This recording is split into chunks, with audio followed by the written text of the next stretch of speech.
దామోదర్ గారు, ఇక్కడ పర్టికులర్గా చూస్తే కనుక సరే ప్రభుత్వం ఆ రోజున అభద్రతా భావానికి గురైందా, లేకపోతే జడ్జీలు జర్నలిస్టుల ఫోన్లు కూడా ట్యాప్ చేసింది కాబట్టి ఇంకా వేరే ఉద్దేశాలు ఏమైనా ఉన్నాయా, ఇవన్నీ ఒక్క నిమిషం పక్కన పెడితే అసలు ఒకరిపై నిఘా పెట్టాలంటే ఎటువంటి నిబంధనలు ఉంటాయి?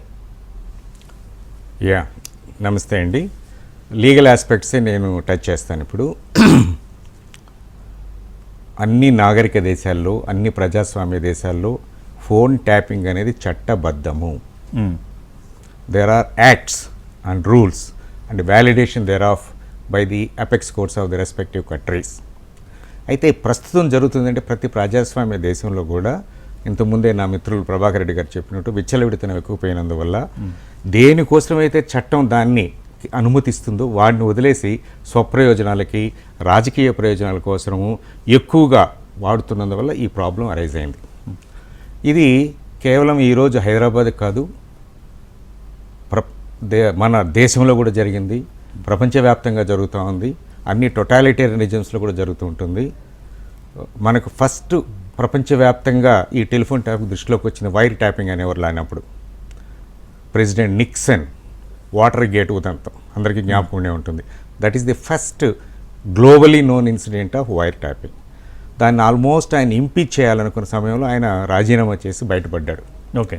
తర్వాత మన దేశంలో ఒక ప్రధానమంత్రి కూడా రిజైన్ చేయాల్సి వచ్చింది, చంద్రశేఖర్ యంగ్ టర్క్మ్యాన్ అని.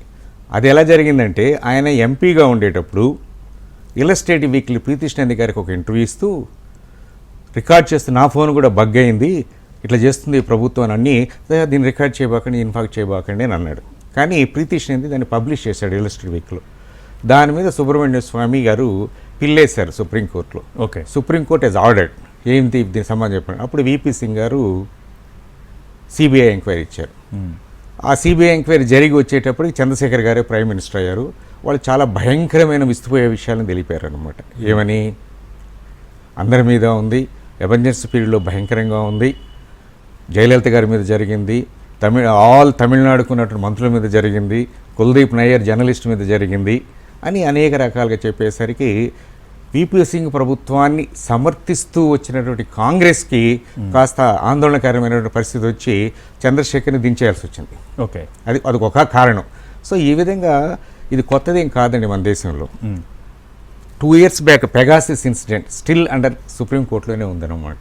చేత ఇది కొత్తదేం కాదు, కాకపోతే విచ్చలవిడితనంగా వాడుకోవడం లా చేసిన దానికి కాకుండా వల్ల ఈ ప్రయోజనం వచ్చింది. లా ఏం చెప్తుందంటే మన దేశంలో అమెరికాలో 4th Amendment to the constitution permitted it. Okay. మీ అందరికీ తెలిసే ఉంటుంది, Martin Luther King phone was tapped by Robert Kennedy who was the attorney general under John F Kennedy. Robert Kennedy స్వయాన John F Kennedy brother. He was the attorney general when John F Kennedy was the president of United states.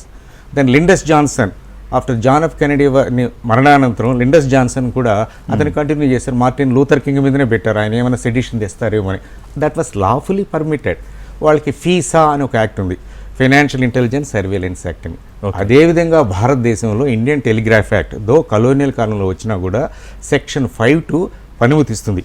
ఎందుకు అనుమతిస్తుంది అంటే sovereignty and integrity of India కోసం, భారతదేశ సార్వభౌమాధికారము ప్రాదేశిక పరిరక్షణ కోసం telephone ట్యాపింగ్ని వాడవచ్చు అని.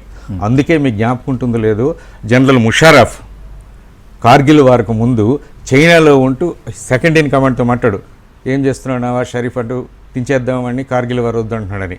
దాన్ని ఇంటెలిజెన్స్ వాళ్ళు ఇంటర్సెప్ట్ చేశారు. అది సావరెనిటీ అండ్ ప్రాదేశిక పరిరక్షతకు మనకు తెలిసింది. ఉదాహరణ ఇస్తున్నాను మీకు మన దేశం మీద. అదేవిధంగా security of the state, friendly relationship with foreign nations, then public order కాకుండా అదేవిధంగా ఏదైనా ఆందోళనకరమైనటువంటి చేసి ఉధృతమైనటువంటి కలిగించి పెద్ద పెద్ద నేరాలు జరగకుండడానికి ఈ 5 పరిస్థితులలో చట్టం అనుమతినిస్తుంది. ఇది ఎప్పుడు Indian telegraph act, digital technology లేనప్పుడు. డిజిటల్ టెక్నాలజీ వచ్చాక ఐటీ యాక్ట్ 2000 కూడా ఆ అనుమతినిస్తుంది. Voice over internet protocol, WhatsApp ఎన్నిటిని చేయవచ్చు అని చెప్పింది అనమాట. పెగాసిస్ అనేది కూడా ఒక అటువంటి సందర్భంకి వచ్చింది. అది ఇంకా ఇన్వెస్టిగేషన్ ఉంది, సుప్రీంకోర్టు కమిటీ ఏర్పడింది, దాని వివరాలు మనకి తెలియదు. అప్పుడు కూడా చాలామంది జర్నలిస్టుల మీద, జడ్జిల మీద, ప్రతిపక్ష నాయకుల మీద పెట్టారు. అంటే ప్రజాస్వామ్య దేశంలో ప్రతి ప్రభుత్వం, అధికారం ఉన్న ప్రభుత్వం దీన్ని కొద్దో గొప్ప మిస్యూజ్ చేస్తూ ఉన్నాయి. ప్రస్తుతం ఇది ఎక్కువగా ఉంది. ఉదాహరణకి పోలాండ్ 35 దశాబ్దాలు బానిస డిక్టేటర్షిప్లో ఉండింది. ఈ మధ్య 2 సంవత్సరాల క్రితము ప్రజాస్వామ్యంలోకి వచ్చింది. సో ఆ ఇంటర్నల్ సెక్యూరిటీ మినిస్టర్ ఒక పార్లమెంటరీ కమిటీని అపాయింట్ చేశాను.